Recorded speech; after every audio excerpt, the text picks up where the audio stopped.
All right, YouTube, this is a really quick recipe by Watkins, 1868 for that gravy. And you start off with 3 cups of water.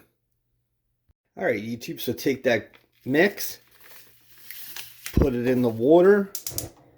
You want to put your stove on medium and take a whisk and start whisking this together.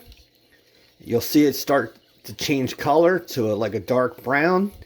And you want to do this until it boils. So just whisk till this boils.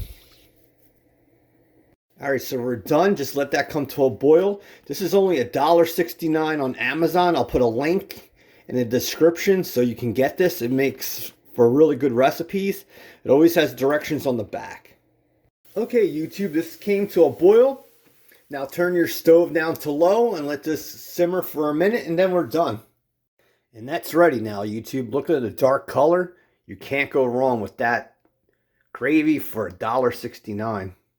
And there's some beef, YouTube.